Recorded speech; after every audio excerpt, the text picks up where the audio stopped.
Good Chillin Sunday morning, everybody. I hope everybody's off to a wonderful start to their day. Before we get started with anything, my deepest condolences, Kimmy. I'm so damn sorry. I can't even imagine how it feels. I don't know because I've never lost anybody super duper close to me like that, and so my heart goes out for you.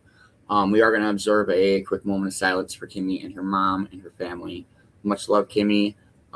You can reach out to anybody that you see in these comments, anybody in the Cove chat.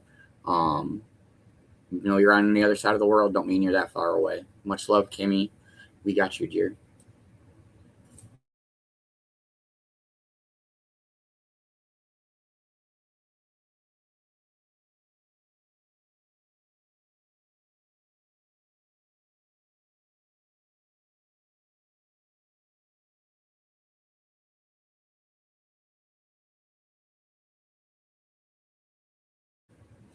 Much love, Kimmy. Keep your head up, dear. She is in a better place. She's not in pain anymore. And you got a whole crew of motherfuckers that got your back. But with that being said, good Sunday morning, everybody. Hope everybody's off to a dope start to their Sunday.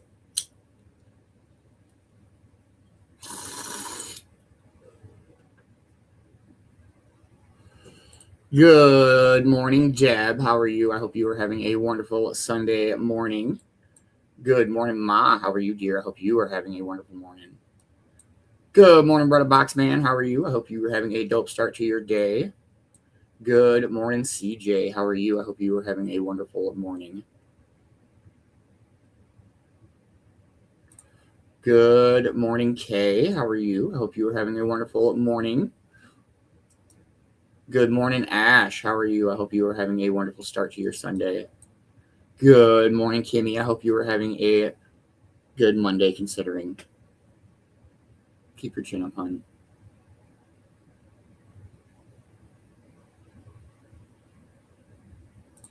Good morning, Brother Scott. How are you, man? I hope you are having a wonderful start to your Sunday.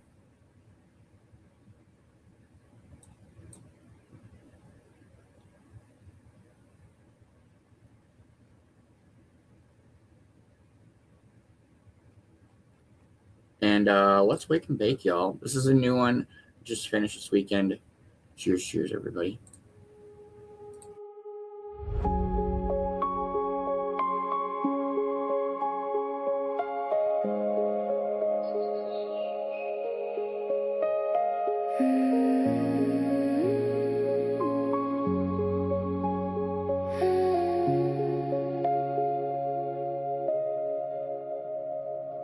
Breathe, let it out, let it in, let it stay. Just breathe. Slow your heart for a moment, let the noise drift away. Slow it down, look around, feel the room, feel the light on your skin. Right here. Some days blur into others till you lost where you've been. Hope feels like home when the world feels fast. Hold on, let the weight get lighter, let the hard part pass. Life is in the little things you almost miss. Right now, breathe and remember, you got this.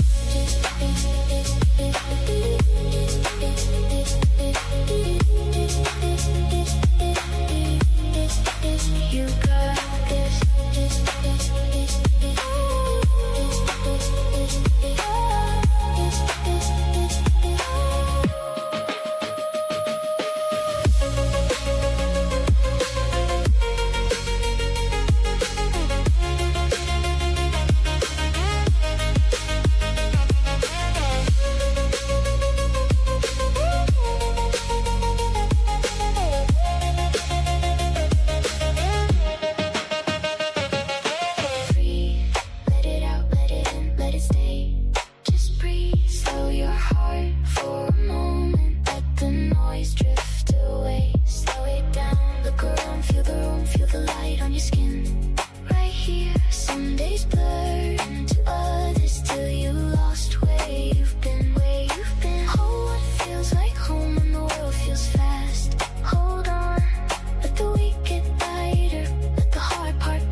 stay.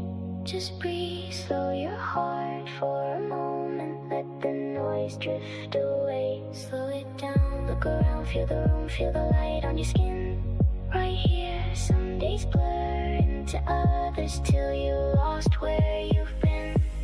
Hold what feels like home when the world feels fast. Hold on, let the weight get lighter.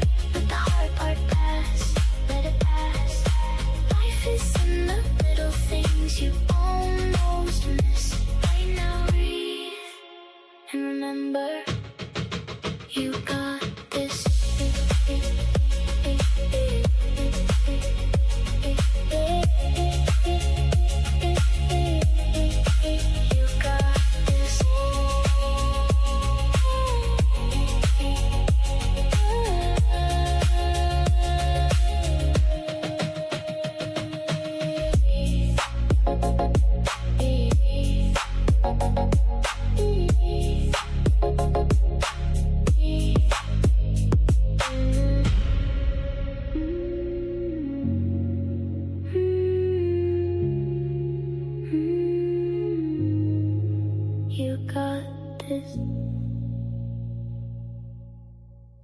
I fucking love how it turned out. What does everybody got going on for their Sunday today? We got the nanigans this morning. Some to sit down this afternoon and the Europe away tonight. I do got to work today. Other than that, just kind of hang out, finish up a few things on another song. Maybe attempt to start writing maybe some lyrics. I don't know. Hang out with Morgan. She's trying to come around. She's all right this morning. She went out and used the bathroom, and now she's laying there chilling. She tried to play a little bit yesterday. Good morning, Luann. How are you? I hope you are having a wonderful Sunday morning. We are 3 minutes out from 4:20. We'll smoke for 4:20 and see what Vicki Bowers knows this morning. We'll have our morning speaker this morning. Other than that, just chilling, listening to music, getting baked. Nothing too crazy.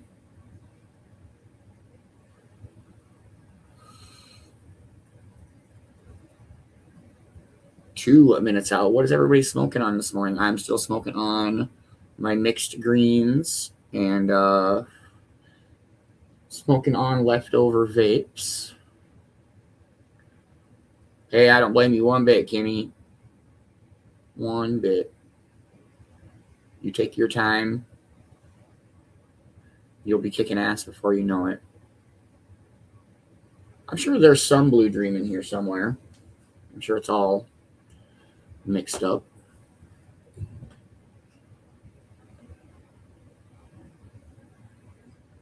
Hang out, watch some hockey today. I don't know. 1 minute out, everybody.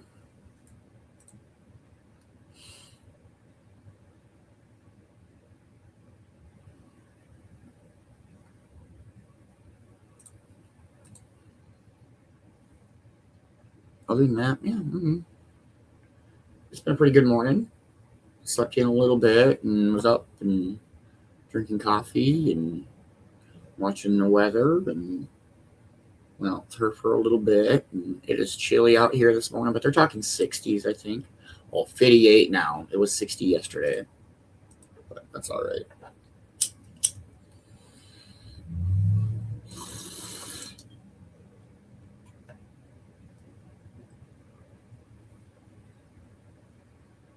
And that's dope, Kimmy. Surrounded by the ones, friends and family, the ones you love and care for.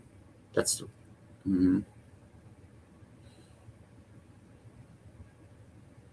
Happy 420, everybody. Cheers, cheers.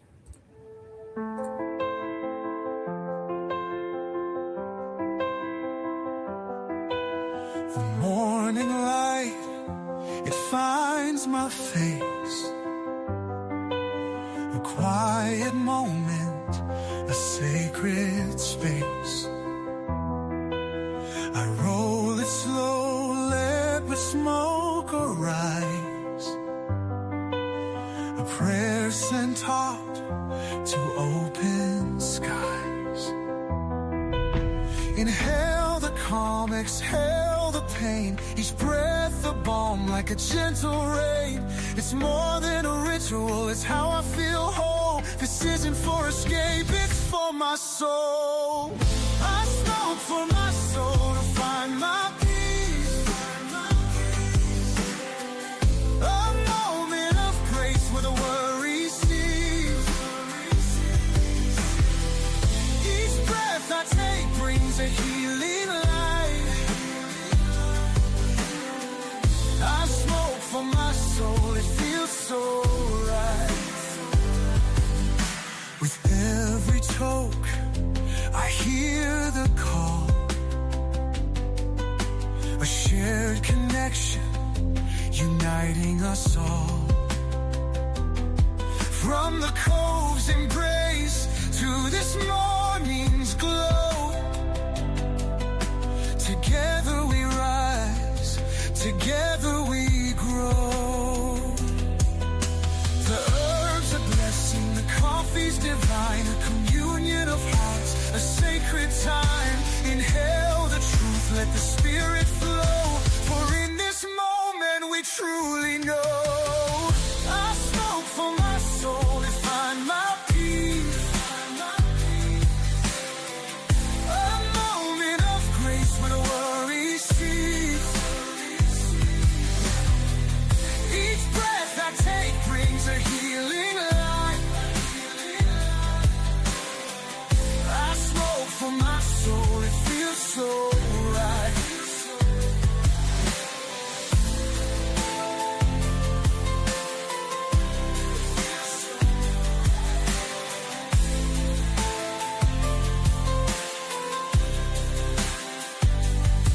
This sacred herb, this ancient gift, brings my heart a needed lift. In the smoke, my prayers ascend, a healing power that will never end. I smoke for my soul to find my peace. A moment of grace where the worry cease. Each breath I take brings a healing light. I smoke for my soul, it feels so right.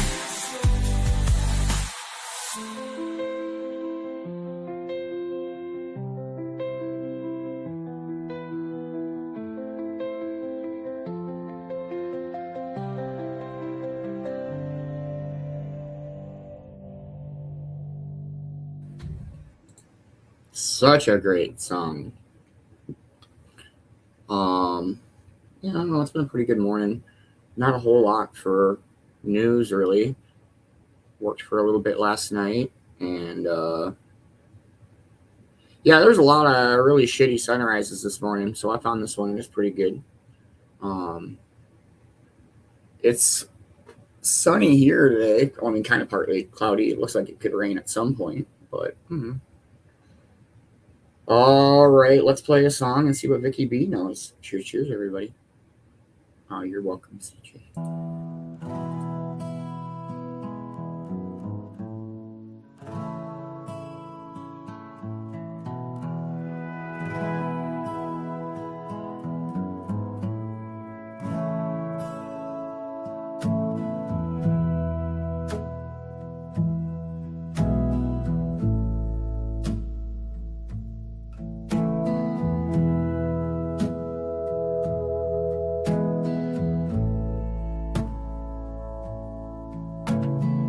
Sun creeps in, got no plans to chase.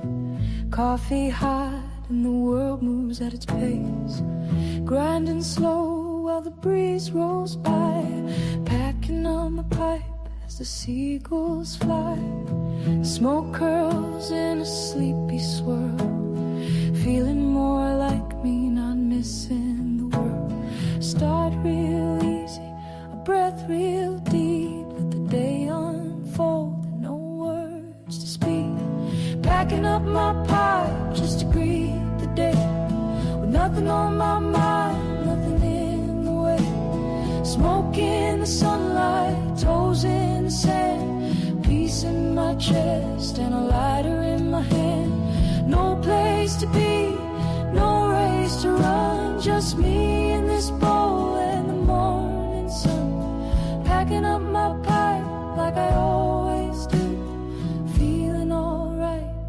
smoking with you.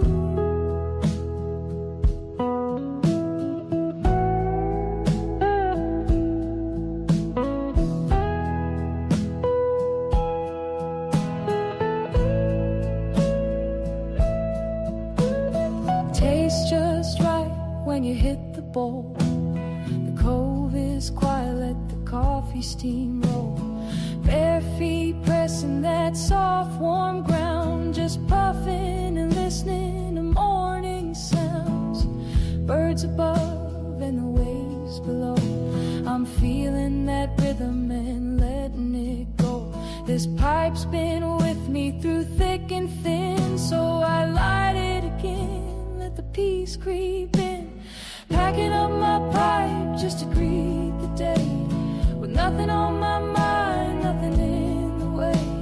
Smoke in the sunlight, toes in the sand, peace in my chest and a lighter in my hand. No place to be, no race to run, just me and this bowl and the morning sun. Packing up my pipe like I always do, feeling alright, smoking with you. By the time the coffee's gone, I'm floating light, high on the moment, easy and bright. If the world keeps spinning, I'll take my time, packing up my pipe in the morning shine.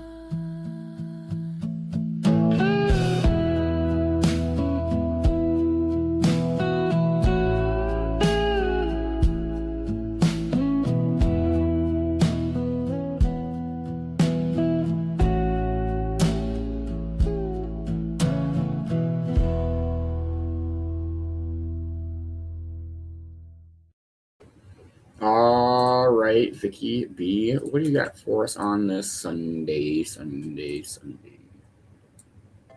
Hi there. On weekends, we do reruns so that yours truly can take a couple days off.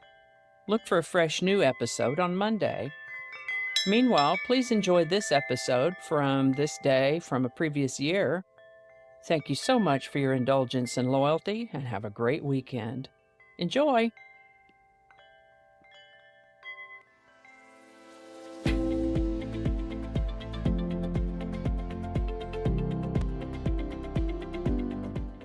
Hi there, and welcome to This Day in History for April 26th. April 26th is the 116th day of the year in the Gregorian calendar, 117th in leap years, with 249 days remaining to the end of the year. Today's word is melancholy. Melancholy can be a noun or an adjective. As a noun, melancholy means a depression of spirits or dejection, as in outbursts of creativity alternating with feelings of melancholy. Melancholy can also refer to a pensive mood, as in her drooping posture expressed a sense of melancholy. As an adjective, melancholy means suggestive or expressive of sadness or depression of mind or spirit, dejected, sad. The word melancholy comes to us from Middle English. First known use of the word melancholy is in the 1300s. And with that, President Abraham Lincoln's assassin, John Wilkes Booth, died on April 26, 1865. After he shot Lincoln, he jumped from Lincoln's balcony box down to the stage. He landed badly, broke his leg, but somehow managed to make it out to his horse and escaped from there. He got medical treatment and received lodging and assistance from several Confederate sympathizers. I think he was trying to escape to Mexico, and he was holed up in a barn, and the authorities caught up with him. He refused to come out, so they set fire to the barn to try to flush him out, and he still wouldn't come out. One of the posse shot him as he was moving around inside the barn. This is the birthday of American actress, singer, comedian, and producer Carol Burnett, born April 26, 1933. She was looking for a career in writing, wanted to take a class on playwriting. In order to follow that course, she also had to take an acting class. Once she got before an audience, she discovered that she enjoyed the audience response and decided that she would like to be a performer. Carol's mother, however, did not want Carol to be a performer. but to be a writer, and in an effort to convince her, gave her a piece of backhanded advice saying, "You can always write no matter what you look like." But things went well for her career-wise. The right people liked her and helped her, and we, the viewing audience, have been entertained by the great and gracious, very funny Carol Burnett. Today's song is "Hey, Won't You Play Another Somebody Done Somebody Wrong" song by B.J. Thomas. Written by Larry Butler and Chips Moman, this one, with the title containing 10 words, became the longest title of any single to top the charts up to that time. It's been covered by several notable artists and was Mr. Thomas's second #1 single on the Billboard Hot 100, where we find it on April 26, 1975. "Hey, Won't You Play Another Somebody Done Somebody Wrong" song by B.J. Thomas. Link in the description. Being Carol Burnett's birthday, it seemed a quote from her would be fitting, and she's given us plenty of them, so how about this one? "We don't stop going to school when we graduate." Carol Burnett.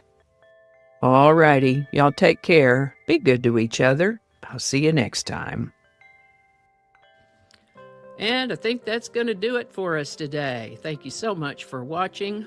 Consider subscribing if you haven't already. Feel free to share this video with a link in your email, messaging, or social media. If you enjoyed this series, you can check out the playlists in the description.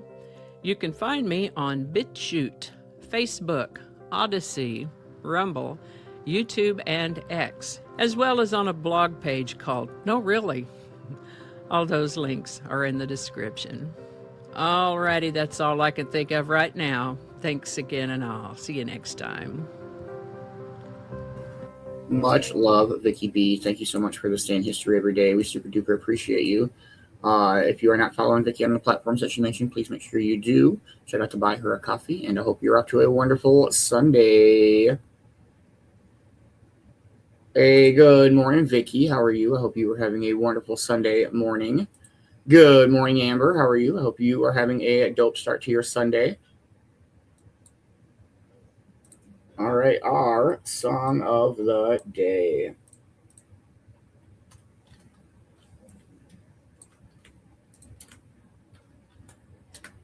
Cheers, cheers, everybody. It's lonely out tonight, and the feeling just got right for a brand new love song. Somebody done somebody wrong song.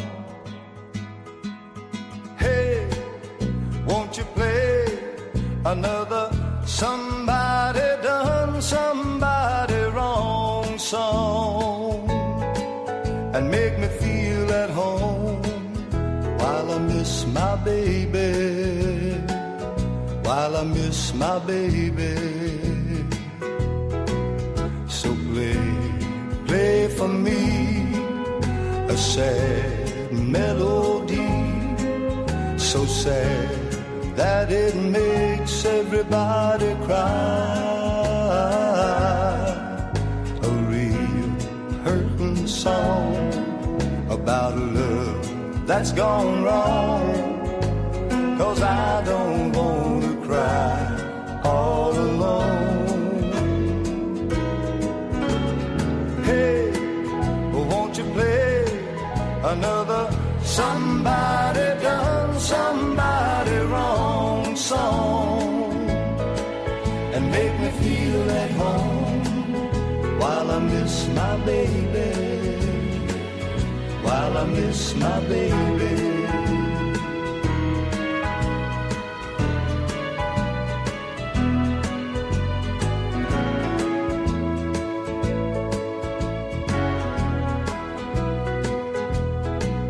So play for me a sad melody, so sad that it makes everybody cry.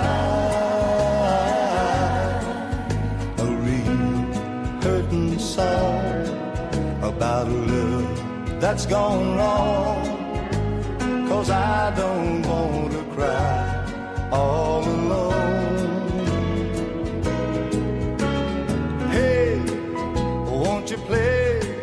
another somebody done somebody wrong song, and make me feel at home while I miss my baby, while I miss my baby. Won't you play another somebody done somebody wrong song, and make me feel at home while I miss my baby, while I miss my baby. Won't you play another somebody done somebody wrong song, and make me feel at home while I miss my baby, while I miss my baby. Yes, that is such a great song. He's got a few of them. All right, we do have our morning speaker coming up this morning. We'll play some more tunes and just kind of chill for a bit. Let's go with this one. Cheers, cheers, everybody.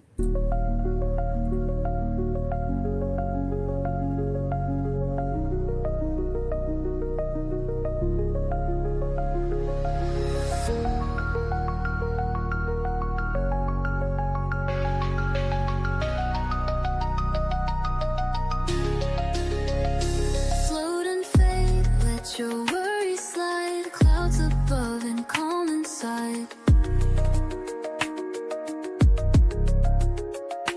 Inhale peace, exhale the weight. Find your rhythm, trust the fate. Drift through thoughts you used to chase. Now you're still in quiet grace. Eyes half closed, feel the wave. Float and fade, let the moment save. Float and let your worries slide. Clouds above, calmly slide.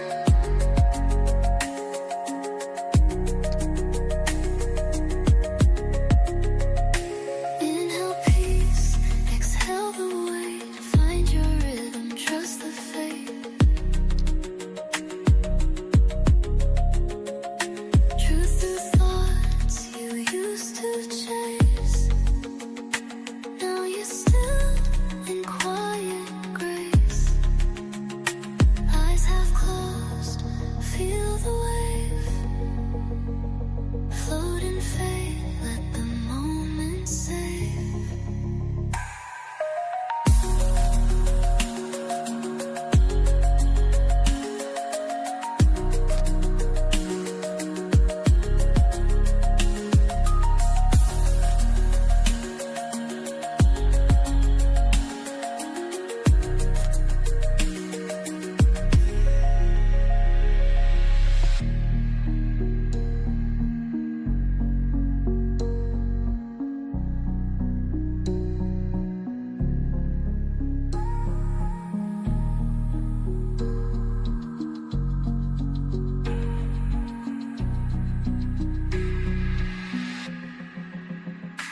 Float and fade, let your worries slide. Clouds of brown and calm inside. Inhale peace, exhale the weight. Find your rhythm, trust the fate. Drift through thoughts you used to chase. Now you're still in quiet grace. Eyes half closed, feel the wave. Float and fade, let the moment save.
I fucking love that song. Black Mill is ridiculous. Good morning, Roy. How are you, man? I hope you were having a wonderful Sunday morning. We're just chilling, listening to some tunes. We do have our morning speaker coming up. Just getting baked and watching the sunrise. We'll play some more Black Mill. I'll start working on our morning speaker. Cheers, cheers, everybody.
That's just so great. Anybody got anything cool planned for their day? I gotta work today. It's shenanigans this morning yet. And we'll sit down this afternoon and don't miss the Yerp away tonight. Just kind of getting baked this morning. Nothing too crazy. It is kind of cloudy here. What's it say? Showers and thunderstorms today. So, I don't know. I do have our morning speaker picked out, though. We'll play another song and dive on in. Cheers, cheers, everybody.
That is such a fun song.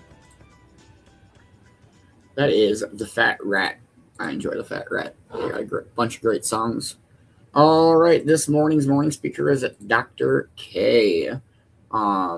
This is an old one, though. We haven't listened to this one before. So we'll see what Dr. K knows this morning and go from there. Hope everybody's having a dope start to their Sunday.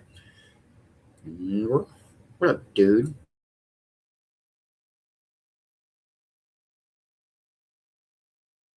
these people, if we look at these people, the main problem that they have is they cannot derive a sense of pleasure from their own actions. They're doing all the right stuff, right? They've done a lot of research and it doesn't seem to work. But then there is a second component, which is like patting myself on the back. And this helps most human beings feel good. The problem with people who have dysthymia is that that part is absent. So normally when we think about depression, we think about it like an episodic thing. So human beings will get depressed for some amount of time, maybe after a breakup or after they lose their job or some kind of setback. And then there's this idea that human beings will kind of bounce back. About 30 to 50% of people will experience depression at some point in their life. But there's another group of people who seem to be depressed all the time. Depression isn't something that happens to them. It is a characteristic of their life. It is a constant. And this is what we call dysthymia. And the problem with dysthymia is that it is very, very hard to treat. So when I work with people with dysthymia, I'll start with a very common psychiatric question. So when did your depression start? And they'll say that I've been depressed my whole life. It is my constant way of being. And then the other problem with people who have dysthymia is that solutions tend to not work. So a very common experience for these people is that other people around them will be like, oh, you're sad? Like, why don't you go for a run? Why don't you, just put yourself out there, try to socialize more, pick up a hobby. And they'll even say things like, man, maybe you should see a psychiatrist or therapist. You should start meditating. All of these things that have a lot of scientific evidence, but for some reason, when you are dysthymic, these things don't appear to work. And there's actually literature that backs that up. And that's the real challenge of being dysthymic. You're depressed all the time, and the standard solutions for some reason don't seem to work for you. You may meditate, you may start journaling, you start going for walks. And this is what happens when I work with these people, when these are my patients, is that they're doing all the right stuff, right? They've done a lot of research. They're very, very self-motivated. They felt this way for a long time, and they've tried a lot of stuff, and it doesn't seem to work. So today, what we're going to dive into is understanding why this depressive almost personality or characteristic develops, how it develops, and thankfully what to do about it. Because while a lot of studies show that things like psychotherapy and medication are not as effective for dysthymia as opposed to something like major depressive disorder, I've actually had a lot of success with some patients who have been dysthymic, and they've actually learned how to sort of change their life in a pretty significant way. At the same time, I've also had 2 patients in my career that had dysthymia and really didn't get better. So I have to offer a little bit of a caveat here that what we're going to lay out today, I think is a very, very solid solution for dysthymia. And at the same time, it's something that is very, very refractory to treatment in a lot of ways. And there's a reason why people who suffer from dysthymia will oftentimes go to therapy and not get magically better. Hey, y'all, if you're interested in applying some of the principles that we discuss to your life to actually create change, check out Dr. K's Guide to Mental Health. The guide synthesized my years of training as a monk, along with years of clinical experience as a psychiatrist, to cover common topics like meditation, ADHD, and trauma. The guides include over 100 additional videos that can be navigated based on your needs or interests, or in a more open, choose-your-own-adventure format. The guides are now available in the YouTube store below, and if they're a little bit outside of your price point, you can check out a piece of them with our free resource packs, which are also linked below. So definitely check them out. So let's dive into understanding where dysthymia comes from. How is it that someone can, grow up and be depressed all the time? And this is what's really cool. We've sort of figured it out, right? There's this concept of something called the dominant other. So it's interesting because in the psychoanalytic literature, they had to develop new vocabulary to describe these people's experiences because their experience of life is so different from normal people. And that's what we want to share with you today. So we're going to develop some new vocabulary. So let's take a quick look at a paper. So this is a concept that was actually discovered in about 1960, right? So this is stuff that's pretty old. And I think this is a really good description of it. So one of the characteristics of the depressive that has been emphasized is excessive dependency on a dominant other as a source of meaning and gratification. The depressive excessively derives his sense of his self-esteem from being rewarded by the dominant other and appears incapable of securing satisfaction independent of this intermediary. Now, I know that was kind of a mouthful, so we'll sort of explain it, okay? So here's how most human beings work. So I am over here, I am a human, and there is something outside of me, like a parent or a company. There's something outside of me. And if we look at most human beings, we derive our self-esteem and even a sense of pleasure, okay, from our relationship with this other thing. So, for example, when I'm growing up and I have a set of parents, and if you think about like where my self-esteem comes from, if my parents are proud, then that increases my self-esteem, okay? But for people who are not dysthymic, this is really important to understand. We get some amount of pleasure and self-esteem from this, but we also derive some degree of pleasure and self-esteem internally. Hey, good morning, Faisal. How are you, man? I hope you're having a wonderful Sunday. We're just hanging out listening to our morning speaker, Dr. K, this morning. Everybody's off to a great start to their day. Here we go.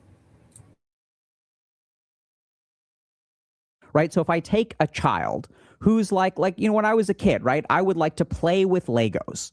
And when I'm playing with Legos, like the pleasure that I derive from that and the self-esteem that I get from building something cool has nothing to do with things outside of myself. The basic problem with people with dysthymia is that they actually get 100% of their sense of self-esteem and even a sense of pleasure and gratification from the dominant other. And we see this in the literature as well. This pathological dependency is exemplified in the depressive sphere of autonomous gratification, meaning the ability to derive pleasure directly from one's activities or accomplishments. Okay? If we look at these people, the main problem that they have is they cannot derive a sense of pleasure from their own actions. They don't derive a sense of like internal self-esteem. And this explains why solutions don't work for them. So now we have to understand something about a solution. So let's say I go to therapy or I do anything else. Let's say I journal. So when I journal, there are two places where the value of journaling come from. One place is from the journal itself, right? The exercise itself brings some amount of like insight into my life. But then there is a second component which brings progress and self-esteem, which is like patting myself on the back and saying, you know what, I did journal. Good for me. I am taking steps to improve my life. And this helps most human beings feel good. The problem with people who have dysthymia is that that part is absent. So the most that they can ever get from an activity like journaling is 50%. Because even though we sort of place 100% emphasis on the things outside of us, we cannot derive 100% pleasure from things outside of us. And that may be a little bit confusing, but it's sort of like fundamentally as human beings, I can't derive 100% of my pleasure from things outside of me. Some of that has to come from me. So let's take the example of like mountain climbing, right? So if I climbed, when I was, 22 years old, I went and I climbed a 14,000 foot mountain. Okay. So when you climb a 14,000 foot mountain, there's a certain amount of pleasure that comes from the experience. You stand at the top of the mountain, you look around, you're like, wow, this is magnificent. But that's not where the majority of the pleasure comes from. The majority of the pleasure comes from, holy crap, I woke up at 4 a.m. this morning. I started climbing at 6:30 a.m. and I climbed for 8 hours and I've now accomplished this feat.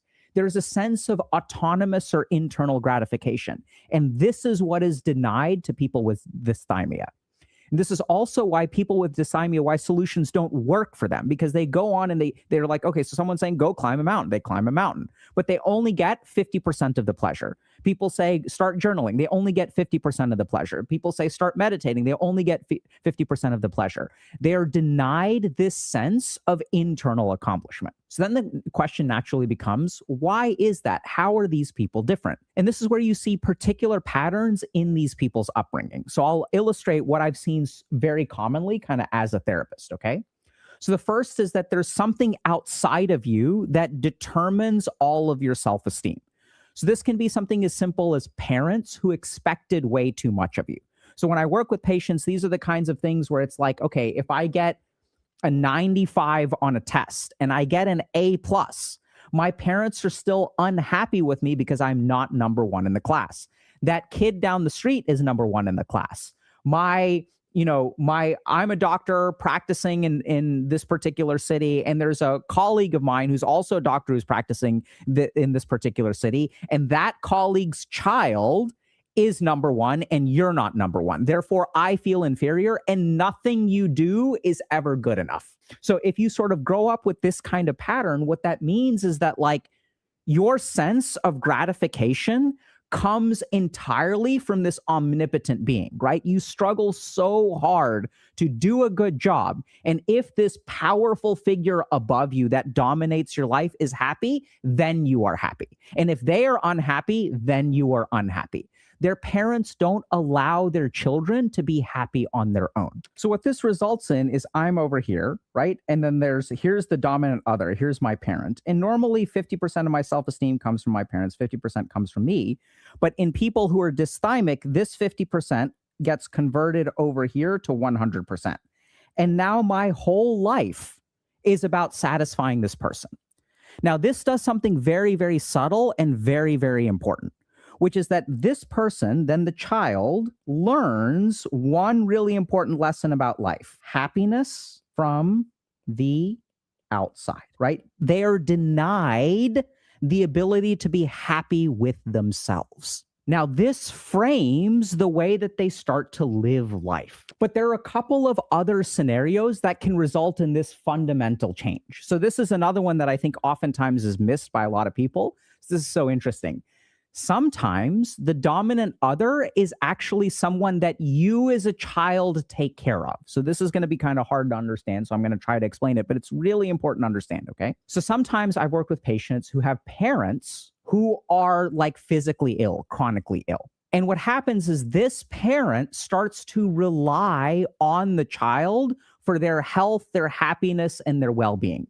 So I have mom or dad who's chronically ill, and whether they have a good day or they have a bad day depends entirely upon me. So if I'm available to take care of them and cook them the food that they need, and if I'm available to like bring them a report card that shows them an A+, like now this person is so miserable, but I can bring them joy. If I work extra hard and I bring home an A+ report card, my parent who's complaining all the time, suffering all the time, now they'll look at me and I see a slight smile. And I'm like, oh, thank God I can make their day a little bit better. The parent's happiness depends on the child. Now, you may wonder, how does this create a situation of dominant other? So this is what's really interesting. It's the same kind of situation, because what the child learns is an adult's happiness is not in their control. An adult's happiness depends on the circumstances around them, right? So if you are someone who has a parent who's chronically ill, what you as a child will learn is a human being's happiness has nothing to do with them. Their parent doesn't exercise any autonomy or responsibility over their own happiness. So the principle is the same. It's just kind of in the opposite direction. So in this scenario, right, here's the child and here's the parent, and the parent is sick. So what does the parent's happiness depend on? It depends 100% on the actions of the child. Is my child getting good grades? You know, are they available to rub my feet, administer medicine, right? All kinds of stuff. So what is the child learning about the script or the way that the world works? This person's happiness is 100% dependent on this person's actions. And so then what happens is, as this child grows up, now you're in this column. And now what you're thinking is, my happiness depends on this external thing, depends on this external thing, this external thing, and this external thing. And here's the thing that makes me just incredibly sad, which is that people who grow up in this pattern, who are dysthymic, when they're growing up, their parents can count on you, right? Because you're like working so hard to make your parents happy. The problem is when you grow up to be an adult, there is no one that you can count on in the way that your parents could count on you, right? You sort of started to craft your entire life around your parent. But when you grow into an adult, no one else is willing to make that sacrifice on your behalf. And so then you run into serious trouble. There are a couple of other features that I tend to see in my patients with dysthymia. So let's see if this tracks for you. So one is that they think a lot of things are frivolous. So oftentimes growing up, like their parents or their conditioning or their upbringing or their thought process now is like, this is frivolous. Like this is silly. Like we shouldn't spend our time. What do you mean like waste a whole day doing nothing? Like that's a waste of time. Sometimes they think that things are frivolous. Sometimes they think that things are inefficient. Sometimes they feel it's like too indulgent to do this thing. The concept of treating yourself is like completely foreign to them. Oftentimes, the other thing that we see in people with dysthymia is that their attempts at self-gratification are accompanied by intense feelings of guilt, right? So if we go back to the scenario of parent who's got health problems, and then you one day sort of are like, well, I want to go to prom, or I want to go to a party with my friends. And then when you go to a party with your friends, you feel an intense sense of guilt. And where does that come from, right? Because your parent is sitting there, they're lying in bed, and they're like, oh, like, you should go and have fun. I'll be okay. Like, it's okay. Like, I can't really make myself food, but I'll be all right. Like, you should go and live your life, right? Don't leave me here. Like, I don't want you to ruin your life because of me. Like, don't do that. And then your parent starts crying. And then they feel bad. They're telling you, oh, go and live your life. But how do you feel looking at this? You're like, I can't fucking leave, right? Like my parent is willing to make all of this sacrifice and they're suffering so much. Oh, I won't go. I'll sort of stay here. So once again, the problem here is that you get conditioned. You get conditioned that any kind of pleasurable activity you take automatically has a sense of guilt that comes with it. And this is true of the person, the child who grows up with super high expectations as well, right? So I got a 95 on a test. I didn't get 100. You want to play video games? That's a waste. You should get 100 first. So all of these pleasurable activities that you want to engage in are actually denied pleasure, right? So when you engage in the activity, you don't experience pleasure. Instead, what you feel is like guilt or shame, or that you should be doing something else, or this is a waste of time. And now we begin to see how this creates dysthymia, because what are these people's experiences of life?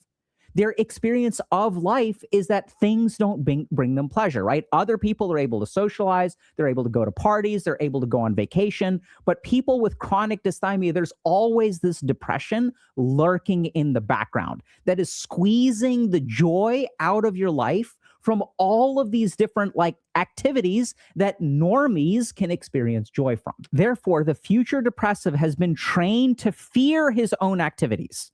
He requires a mediator to grant him pleasure, a dominant other who breathes meaning into their life. In order for your life to have meaning, it requires someone else to give you meaning, this dominant other. And it doesn't even have to be a person, by the way. Hey, what up, Britt? Good morning. How are you? I hope you were having a wonderful Sunday morning. We're just hanging out listening to our morning speaker, Dr. K, this morning.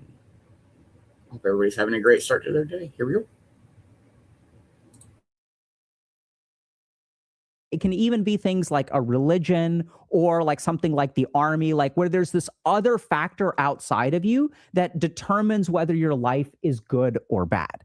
This is the crux of people who have dysthymia, is that they're not able to extract pleasure from life on their own. So one kind of surprising feature is that oftentimes people with dysthymia are like externally incredibly capable. Remember earlier in our example, we talked about someone getting a 95, and this is what I've seen a lot, right? So in my practice, I work with people who are like coming to me for like learning about becoming happiness and attaining moksha and all of this kind of like inner peace and stuff like that. So oftentimes people will come into my office who are very like financially successful, very like externally successful, but they're constantly depressed. And so early on, the reason that they became so successful is because they were trying to satisfy unrealistic expectations from parents. And then when they grow up and they've like sort of checked all the boxes, they're like 32, 33, making a ton of money, like maybe even dating, but they have this subsurface constant sense of depression. So let's take a quick look at that paper again. The problem with the helplessness model is that many depressives are capable of excellent work and are convinced of their effectiveness. They derive, however, no pleasure of meaning from their efforts. It is not the realistic inability to perform, but the intrapsychic inability to obtain satisfaction that seems more typical of depressives. This means that a lot of y'all who are chronically dysthymic are not as debilitated as people who may even have something like major depressive disorder, right? When we think about something like MDD, we think about severe depression where you can't get out of bed, you can't clean your room, you can't do anything, so you are impaired. But people with dysthymia struggle constantly. and are successful, but no amount of success seems to bring them some sense of joy or autonomous gratification. Good morning, Mama Roo. Hope you're having a wonderful Sunday morning. We're just hanging out, getting super baked, listening to our morning speaker. This morning it is Dr. K. I hope everybody's enjoying it. This is a really good one. I am really enjoying this one. Here we go. They're not incapable. They're very capable, but for some reason, they're eating food all the time, but it has no taste. The other thing that we tend to see in people who are dysthymic is that as a result of this kind of upbringing and their inability to derive meaning from things like work or relationships, they tend to gravitate towards a lot of dopaminergic activities. So now we're going to take a quick kind of side note into the neuroscience of something called anhedonia. So anhedonia is the inability to feel pleasure. And if we look at sort of the circuits for pleasure in our brain, it's not just dopamine. There's one kind of pleasure that's called consummatory pleasure. So this is like when I consume something, I get a spurt of dopamine. So people who are dysthymic can actually experience that. So they can get some degree of dopamine, but a lot of the pleasure that we experience in life comes from a sense of satisfaction or contentment. It's not just the dopamine. It's like climbing to the top of the mountain where, sure, I get some amount of dopamine rush because I'm seeing something super cool. But then there's also this sense of internal contentment. And that kind of stuff is actually denied to dysthymic people on a neuroscientific level. So we sort of know that from anhedonia. And what this results in is that if you are denied sort of the sense of contentment, but your consummatory pleasure is still capable, right? You still your dopamine circuits are somewhat intact. What that means is that people who are dysthymic are drawn to particular activities like alcohol, substance use. And this, by the way, has been understood for 60 years. And nowadays it's things like technology and video game addiction. Other such individuals may fight a feeling of inner deadness by daredevil thrills or criminal excitement. And then this is also hilarious. They are chronically tired, withdrawn people who are drawn to melancholy aspects of life, often immersing themselves in existential literature or pessimistic fiction. 50, 60 years ago, people were noticing that, okay, if you're someone who feels devoid of meaning on the inside, if you feel dead inside, you are drawn to these external dopaminergic kinds of things, and you're also kind of a goth doomer sort of kid. Right? These tropes have existed for years way before we were born. And thankfully, we sort of have some insight into this. So now the question naturally becomes, if you're someone who's struggling with dysthymia, what do you do about it? So let's talk about a little bit of kind of evidence-based treatments. A lot of studies show that things like pharmacology, like using antidepressant medication, does have mild to moderate effects. What I was kind of taught in residency is that it doesn't really work great, which is kind of fair enough. That's been sort of my experience as well. But it's still not something that you should avoid by any means. By all means, sort of look into things like pharmacologic, go see a psychiatrist, get prescribed some antidepressant stuff. It could help you. Second thing is there are studies on things like psychotherapy. And psychotherapy is also mildly to moderately effective. And I think the challenge here is that a lot of these protocolized therapies sort of don't work because it's not that they don't work. The evidence shows that it can help.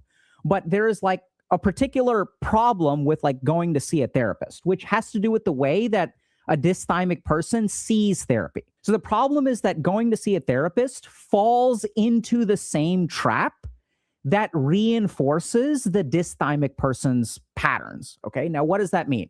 So remember, this person grew up thinking that all of my joy comes from something outside of me. And the work that these people fundamentally need to do is to learn how to discover inner joy independent of anything outside of me. So when I go see a therapist, there is a subtle thing that can happen, which is I can fall into the same trap. Now, what is the source of my joy and my pleasure? It is the therapist. Oh, I will go to the therapist who has now taken the place of the dominant other. It used to be that my pleasure or my happiness came from mom or dad, but now I will go to the therapist, and the therapist will bestow upon me some sense of happiness and meaning and self-worth. So then you go and then you actually fall into the same trap where you go to the therapist and you're like, therapize me. I'm here to do the work of therapy. I'm going to do everything that I'm supposed to do and I will be fixed at the end, right? You're going to fix me. But that in and of itself is what keeps people with dysthymia stuck. because they're once again shunting the responsibility. Instead, what they need to do is learn how to derive pleasure from their own activities.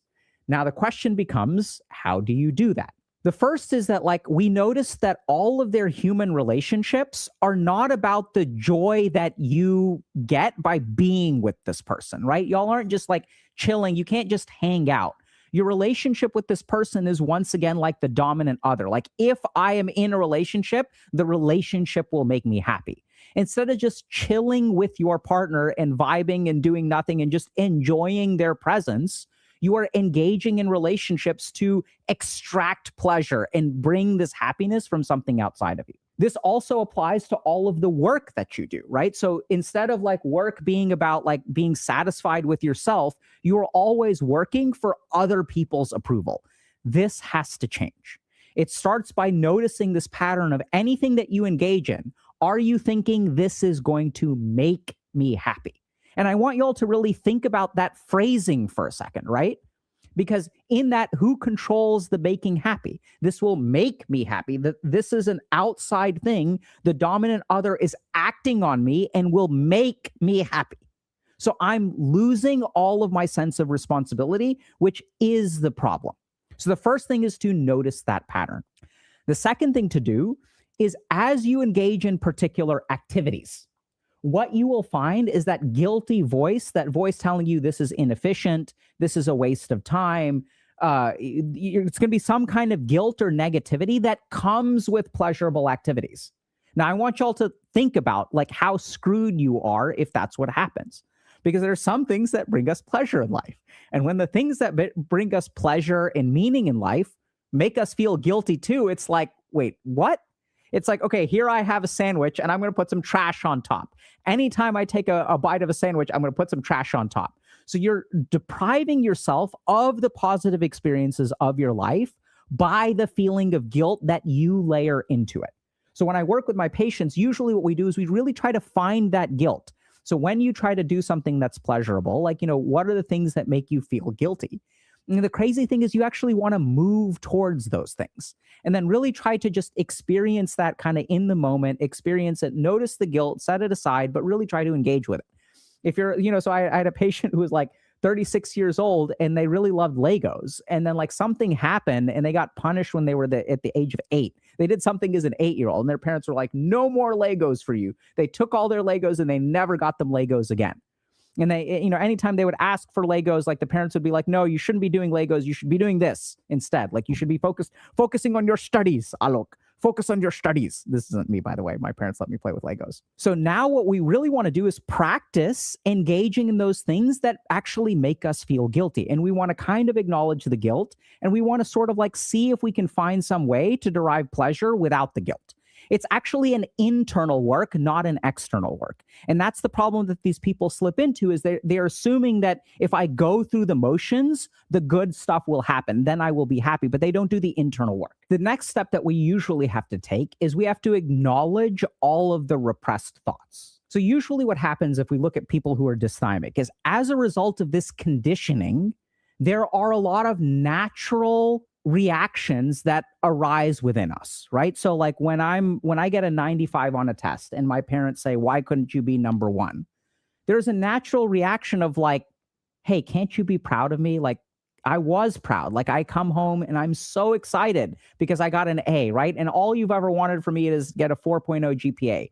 So I have this like natural reaction to my circumstances. And what happens when you're raised with the dominant other is that your natural reactions have to be repressed because you come in excited and your parents are disappointed, and that's like whiplash for you.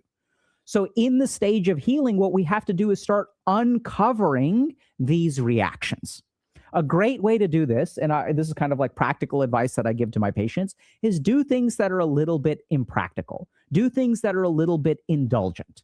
And when they engage in these activities, we already talked about the guilt, but then there's another thing that happens. So you start to feel the guilt, right? And the guilt is what represses. It's not just about noticing the guilt. It's about noticing what the guilt is covering up. Remember, there's the sandwich and there's the trash on top. So one part is removing the trash. The second part is actually focusing on the sandwich. So what is it that I enjoy about this kind of thing? And this is basically what I find is that like the reason that these people aren't enabled to derive that internal satisfaction is because they repress these very actively, and there's guilt layered on top. The next thing to do is to really try to become independent. And what do I mean by that? So what I mean by it, and a lot of times like people who are dysthymic, remember, they can be very capable and very successful. So they may be like financially independent. They have their own place. Sometimes they struggle in those dimensions too. But what I mean by independent is when I talk to my patients who are dysthymic, they're always thinking about someone else. Like, okay, do I want to go to like the gym today? Well, I have a buddy who works out and he likes to go to the gym and I don't want to disappoint him, so I'm going to go to the gym. And they'll go to the gym and they'll work out, but they're afraid of disappointing people. They're afraid of disappointing bosses. They're afraid of disappointing, their spouses. They're afraid of disappointing other people. So their whole life is kind of constructed in relation to something else. That's the whole problem with the dominant other. So what we really strive for is independence. Go and do something by yourself, right? Go and do something irrespective of what someone else thinks. Go and do something that you can enjoy.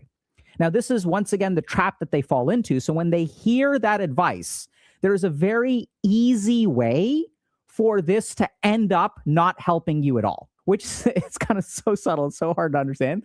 And this is why it's so damn hard to treat. So if you think to yourself, oh, if I do independent activities, the independent activities will bring me happiness.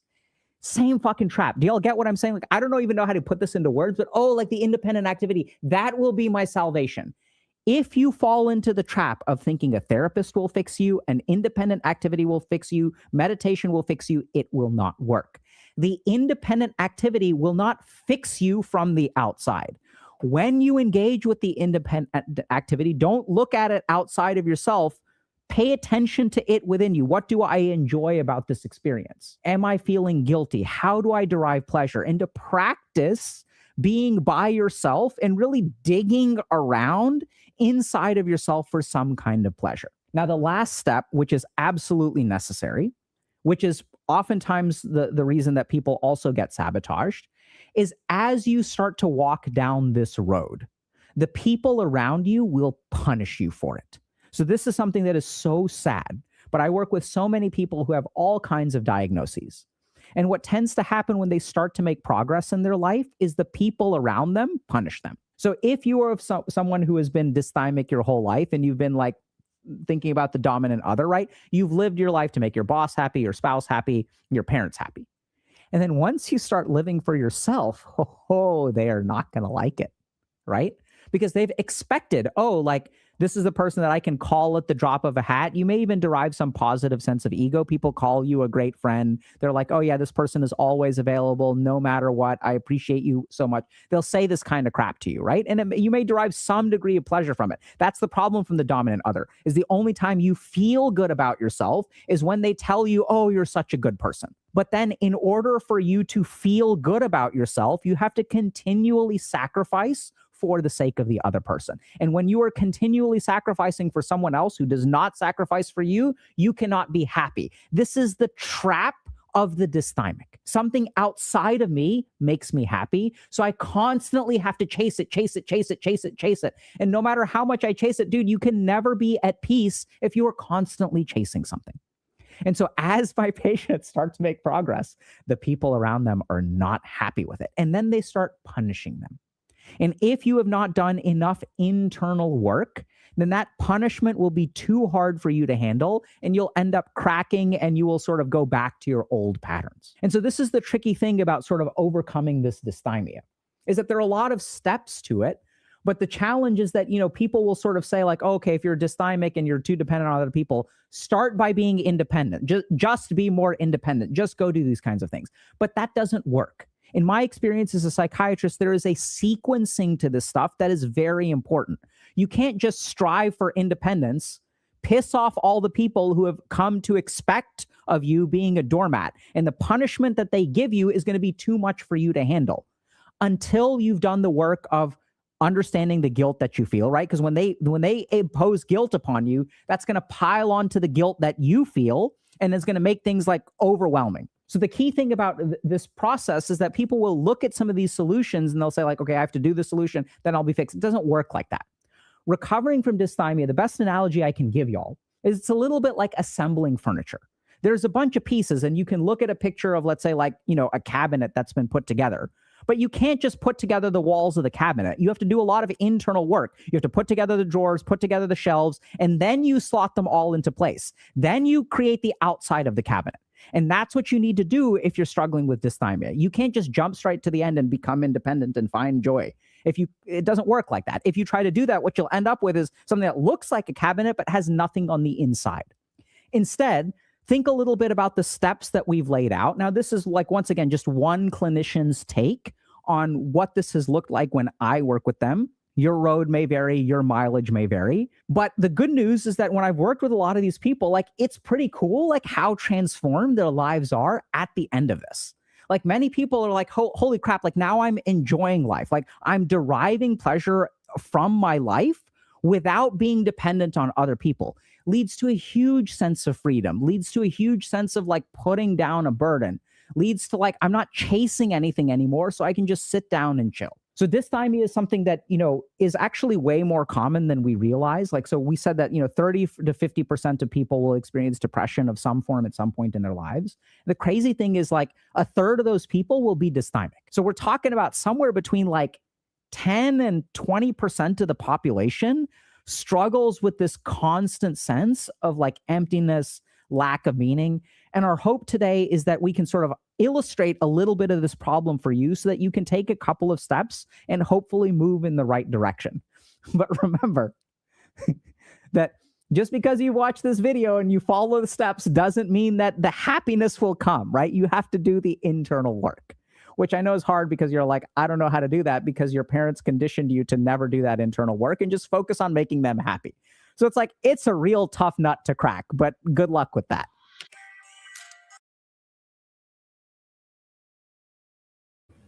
That was a really good one. I enjoy the Dr. K's very much. Right, he's allowed to use the accent. Absolutely. All right, let's play some tunes.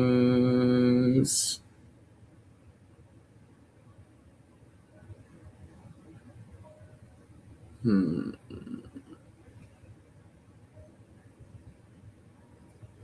right. Cheers, everybody.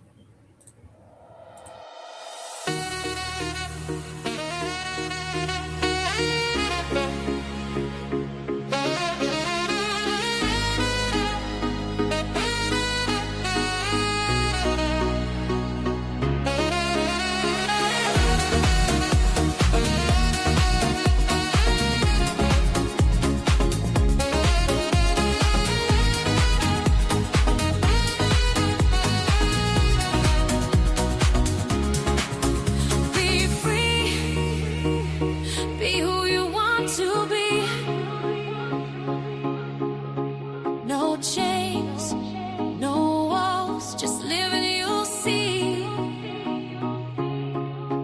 Be strong, let your spirit fly. Your heart's the flame. Be free and fly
breathe.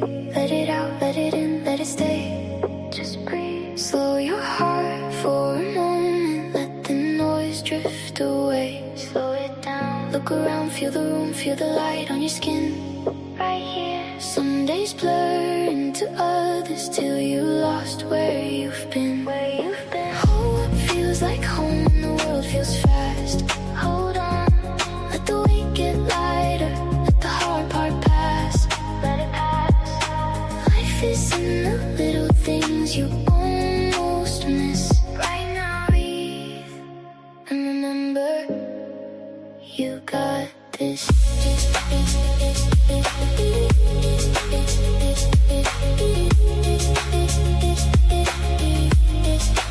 You got this.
Just breathe, slow your heart for a moment. Let the noise drift away. Slow it down, look around, feel the room, feel the light on your skin. Right here, some days blur into others till you lost where you've been. Oh, it feels like home when the world feels fast. Hold on, let the weight get lighter. Let the hard part pass, let it pass. Life is in the little things you almost miss. Right now, breathe and remember you got this.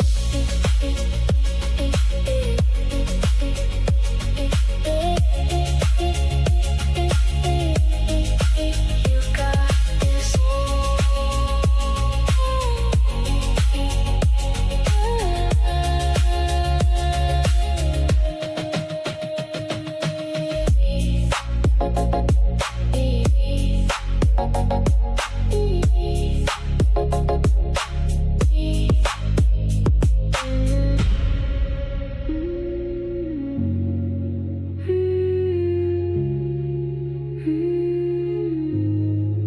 You got this. Yeah, I love that shit. It's so good. I hope everybody's had a dope Sunday morning. Probably play one more song, call it a morning show. I hope everybody has had a wonderful Sunday morning. Much love, everybody. Thank you guys for hanging out. Don't miss out on the shenanigans here this morning or the sit down this afternoon. Don't miss out on the York Away tonight. For those I won't see tonight or today, I gotta work. So I'll see everybody tomorrow morning. Go to the morning show, 8 a.m. Eastern time, every single day of the week. Come and hang out and get baked. Make sure you're following everybody on the Cove team. Make sure you're following everybody you're interacting with. And we'll catch you guys later. With that being said, have an amazing rest of your day. Much love, everybody. Cheers, cheers.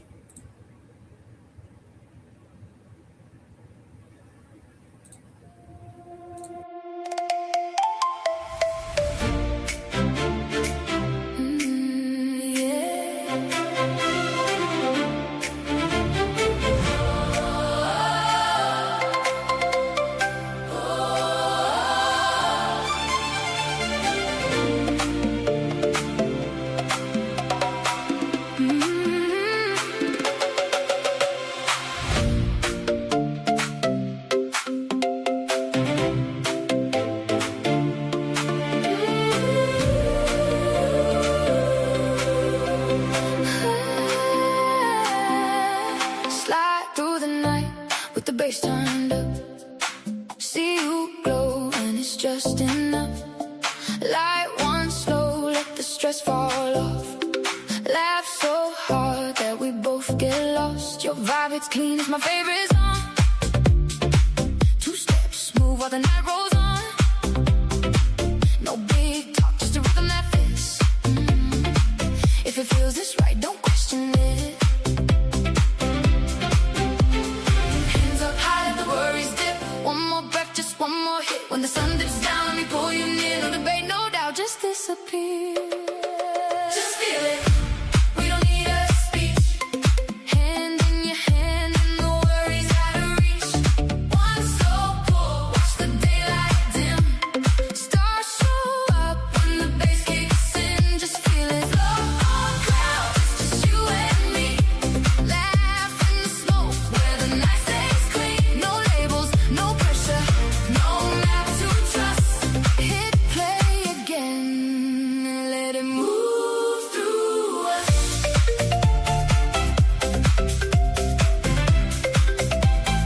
Move through us.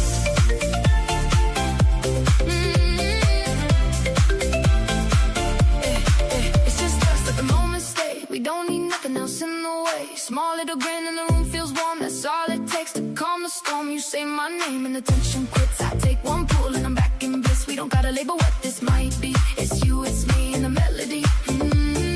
Hands up high, let the worries dip. One more breath, just one more hit. When the sun dips down, let me pull you near. No debate, no doubt, just disappear. Just feel it.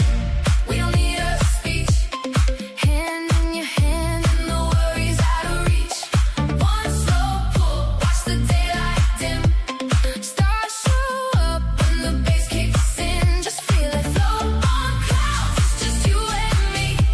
Laugh in the smoke where the night stays clean. No labels, no pressure, no map to trust. Hit play again and let it move through us.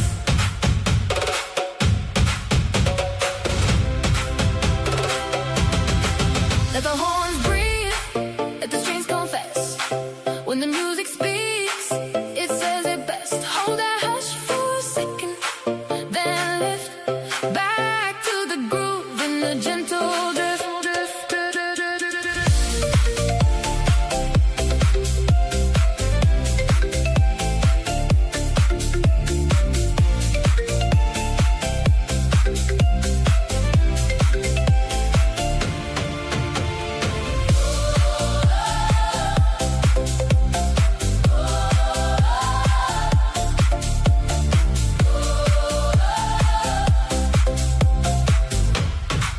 And let it move through us.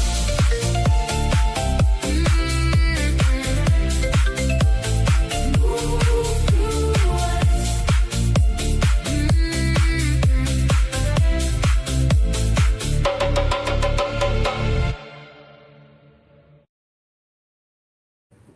Much love, everybody. Have a dope rest of your Sunday.